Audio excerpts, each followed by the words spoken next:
Bienvenue dans SOS Podcast, épisode 26, atypique mais légitime. Bonjour et bienvenue dans cet épisode du SOS Podcast, consacré à un sujet qui me tient particulièrement à cœur, l'atypie et la légitimité. Aujourd'hui, on va plonger dans la valeur des chemins non tracés, dans ces parcours qui ne rentrent pas dans les cases et qui peuvent pourtant être profondément riches, porteurs de sens et inspirants. Si vous avez déjà douté de votre place, ou si l'on vous a déjà fait sentir que votre parcours était trop différent pour être crédible, alors cet épisode est pour vous. Dans cette première partie, nous allons explorer les racines de ce sentiment d'illégitimité, comprendre comment il se construit et surtout découvrir pourquoi nos différences peuvent devenir notre plus grande force. Que l'on parle de reconversion, d'évolution de carrière ou de choix de vie plus largement, plusieurs questions reviennent assez souvent et si on pouvait éventuellement synthétiser en une question, ce serait: suis-je légitime à faire ceci ou à faire cela, peu importe. Derrière ces interrogations, il y a cette impression persistante que notre chemin, s'il est atypique, sinueux ou en dehors des normes, alors il ne vaut peut-être pas autant qu'un parcours linéaire classique ou encore rassurant. Pourtant, c'est bien souvent dans les détours que se forgent les compétences les plus riches. Dans cet épisode,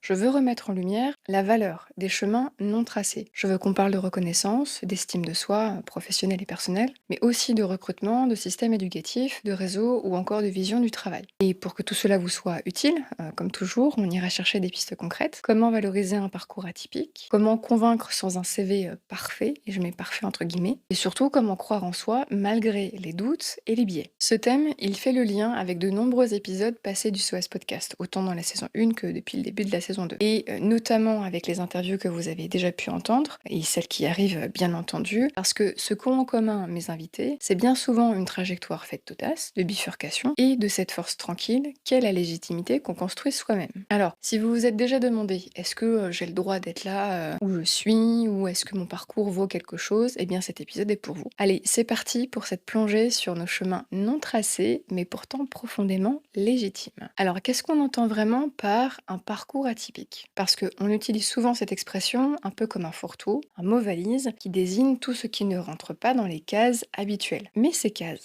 qui les a définies? Et surtout, en fonction de quels critères? Dans les faits, un parcours atypique, c'est d'abord un chemin non linéaire, non académique, non conventionnel. C'est un chemin sinueux, et parfois audacieux, même souvent.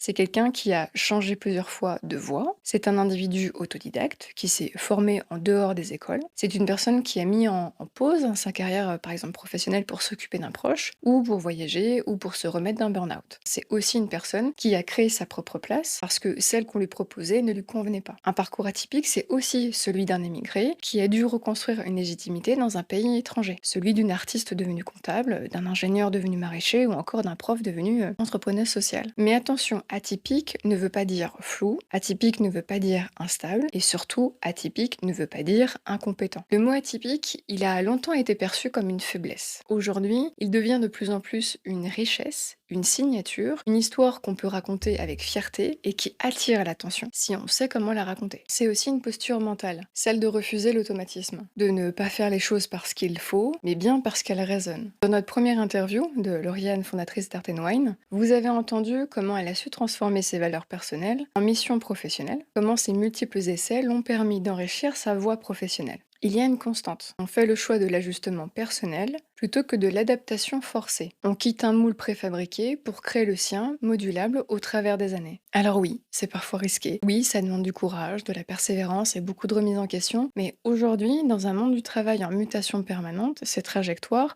sont de plus en plus précieuses. Elles offrent une capacité d'adaptation, de résilience, une agilité intellectuelle que les recruteurs commencent enfin à reconnaître. Maintenant, répondant à cette question, quels sont les freins, mais aussi les leviers de reconnaissance pour ces parcours atypiques? Alors, le mot est lâché, légitimité. Et c'est souvent ici que le bas blesse pour les profils dits atypiques. Car derrière le mot atypique, il y a parfois un sous-texte non conforme, déroutant ou pire encore, difficile à classer. Quand on sort des sentiers battus, on doit souvent prouver, justifier, raconter encore et encore pourquoi on en est là, à cette place. Et c'est particulièrement vrai dans le monde du travail où les normes implicites sont encore très fortes. Dans beaucoup de services RH, la première grille d'analyse reste encore quelle école, quelle durée sur les postes précédents, quel titre et quelle progression logique, et je mets logique entre guillemets. Et si votre parcours ne coche pas ces cases, vous partez a priori avec un désavantage. Selon une étude menée par LinkedIn en 2024, 67% des recruteurs admettent qu'ils sont plus hésitants à courtlister des candidats au parcours jugé atypique,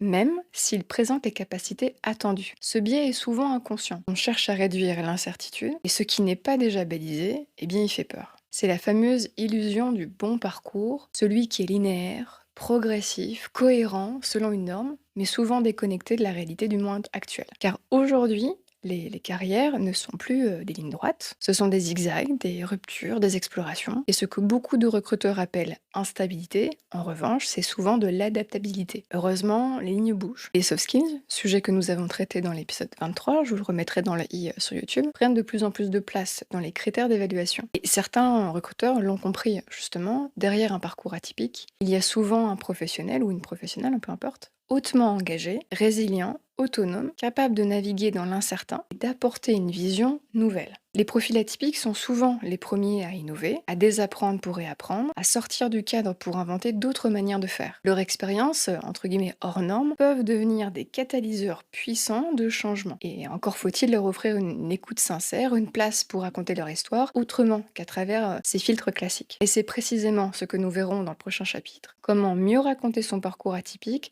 pour en faire un atout stratégique. Quels sont les leviers narratifs, les postures et les cadres qui permettent de transformer un chemin non tracé en proposition de valeur assumée. Alors, comment faire? Comment passer de l'impression d'être un imposteur à celle de porter un récit professionnel, cohérent et inspirant? Ce chapitre, c'est une invitation à faire basculer ta perception et celle des autres. De l'atypie subie à l'atypie affirmée. Et cette bascule passe par un outil clé, le récit. Car un parcours atypique n'est pas un CV mal rangé, absolument pas. C'est un fil rouge à tirer, un sens à retrouver, une cohérence plus profonde que la simple chronologie. Et c'est à vous de le raconter, de le mettre en scène, de le poser avec fierté, comme une histoire qui vous ressemble, qui peut vous servir. Pour cela, je vous propose 3 leviers concrets. Donc, premier levier, c'est l'intention. Qu'est-ce qui vous a guidé au fond? Même si vos choix semblent éparpillés, incohérents, demandez-vous, qu'est-ce que je cherchais à faire à chaque étape? Quelles valeurs m'ont guidé? Et qu'est-ce que je voulais fuir ou construire? Nommer cette intention permet justement de restituer la logique interne de votre parcours. En fait, cela donne une colonne vertébrale à votre récit. En fait, cela transforme une impression d'instabilité en une démonstration de persistance ou de quête. Le deuxième levier, c'est la manière de nommer vos expériences. Au lieu de dire j'ai fait beaucoup de métiers sans rapport,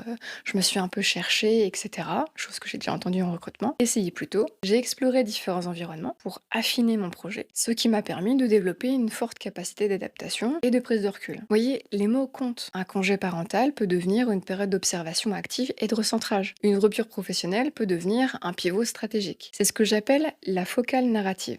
Et cette focale, c'est vous qui la choisissez. Enfin, troisième levier, c'est la transversalité des compétences. Là aussi, je vais m'expliquer. Un profil atypique a souvent développé des soft skills puissants. Résilience, apprentissage rapide, autonomie, intelligence situationnelle, capacité à évoluer dans des contextes mouvants, etc. L'important, c'est de connecter chaque expérience à ce que vous pouvez apporter aujourd'hui. Vous n'avez pas perdu du temps, vous avez accumulé des angles de vue, des expériences du réel, des façons de faire autrement. Et aujourd'hui, vous les mettez au service d'une nouvelle trajectoire. C'est là que votre récit devient puissant, quand il projette vers l'avant, sans nier le passé, mais en le réintégrant stratégiquement. Dans le chapitre suivant, nous verrons pourquoi, et au-delà du récit, la question de la légitimité est aussi un sujet de posture. Car parfois, ce n'est pas le regard des autres qu'il faut convaincre, et non, mais le nôtre. Parfois, ce n'est pas le regard extérieur qui nous freine, c'est le nôtre. Et dans ce chapitre, on va parler de cette légitimité intérieure qui vacille quand on n'a pas coché les cases classiques. Pas le bon diplôme, pas la bonne école, pas le bon réseau, pas la bonne chronologie, etc. Et pourtant, vous êtes là, avec de l'expérience, avec des apprentissages, avec une intention. Mais cette voix, en vous, vous dit encore, tu n'as pas le droit, tu n'es pas assez. Et ils vont bien finir par s'en rendre compte. Ce chapitre, c'est une mise au point mentale pour reprendre votre place, même sans le diplôme, même sans le parcours lisse, même si c'est votre premier jour. Le premier point que j'aimerais aborder, c'est comprendre d'où vient le sentiment d'illégitimité. Le syndrome de l'imposteur,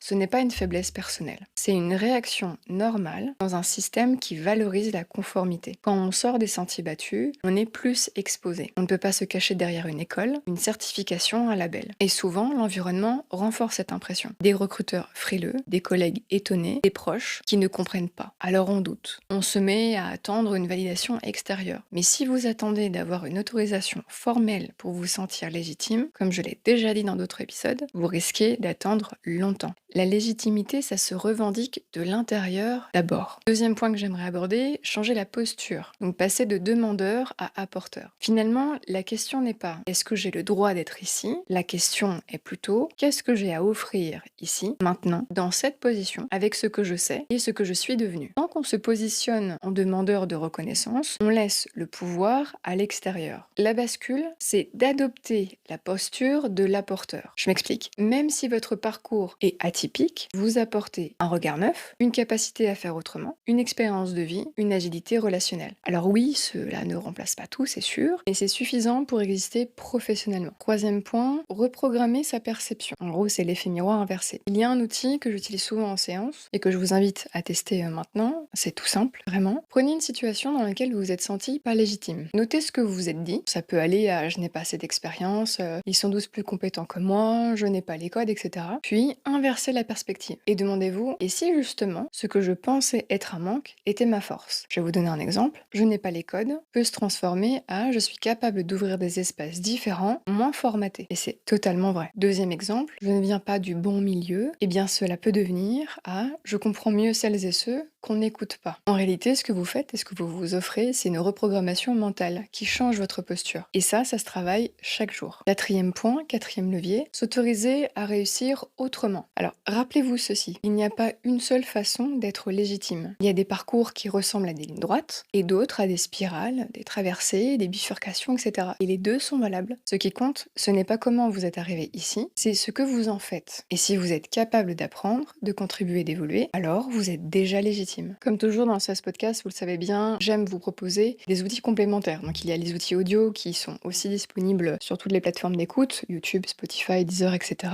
Il y a également les outils téléchargeables en format PDF que vous pouvez télécharger, imprimer et travailler dessus. Et pour cet épisode, j'ai justement pensé à un nouvel outil, une fiche PDF téléchargeable que j'ai appelée la carte de la légitimité personnelle. Et cet outil, je l'ai conçu pour toutes les personnes qui, comme toi, ont peut-être un parcours non linéaire et qui ont parfois du mal à le valoriser et en faire une force. Cet outil, alors tu peux très bien l'utiliser seul, à tête reposée, et tu peux également le faire vivre lors de nos séances dans ton parcours d'accompagnement personnalisé que je t'aurais proposé. Il est simple mais profond, il est structuré mais absolument pas rigide. En fait, il se compose en 5 étapes progressives qui t'amèneront à mieux comprendre ton cheminement et à identifier tes forces, à construire un récit solide, confiant et surtout aligné avec ta réalité. Alors tu peux t'installer avec un carnet, voilà, ou imprimer la fiche comme je l'ai exposé, disponible dans la description donc, de cet épisode. Il se compose en 5 étapes progressives qui t'amèneront à mieux comprendre ton cheminement, à identifier tes forces et à construire un récit solide, confiant et aligné avec ta réalité. Je vous le rappelle, tous les outils du SOS Podcast sont totalement gratuits, contre aucune donnée vous concernant. J'ai pas besoin de votre nom, votre prénom ou encore moins de votre adresse mail. Donc tout est en libre accès, que ce soit les outils de la saison 1 ou les outils de la saison 2. Tout se trouve sur mon site internet. Le lien est en description. Il n'y a plus qu'à s'y rendre, télécharger et ensuite vous pouvez, voilà, en toute autonomie, comme je l'ai dit un peu plus tôt, travailler sur cet outil, travailler avec cet outil ou éventuellement lors d'un accompagnement que tu auras justement sollicité sur mon site, on pourra reprendre cet outil et travailler ensemble cette carte de légitimité personnelle. Voilà qui conclut la première partie de notre exploration sur l'atypie et la légitimité. On a vu ensemble comment les parcours hors normes peuvent être perçus et pourquoi ce regard extérieur influence si souvent notre propre confiance. Dans la seconde partie, on ira encore plus loin. On parlera de stratégies concrètes pour transformer cette différence en atout et d'outils pour dépasser le doute. Alors, je vous donne rendez-vous tout de suite pour continuer cette conversation dans la suite de l'épisode. Si ce que tu viens d'entendre t'a parlé, t'a remué ou t'a simplement ouvert une porte, alors prends un moment pour t'abonner au SOS Podcast sur la plateforme d'écoute préférée ou encore ici sur YouTube. C'est le meilleur moyen de ne rater aucun épisode et de nourrir ta trajectoire professionnelle au mon rythme. Tu peux aussi retrouver tous les contenus complémentaires sur mon site, y compris des ressources offertes, des outils introspectifs à télécharger gratuitement et des infos pour réserver ta consultation en gestion de carrière si tu veux aller plus loin. Si tu penses que cet épisode peut aider quelqu'un, partage-le autour de toi, en story, en message privé, en réunion d'équipe, bref, tu sais où. Merci d'avoir été là. Comme toujours dans les SOS Podcast, on y va pas à pas. Je vous dis à très vite.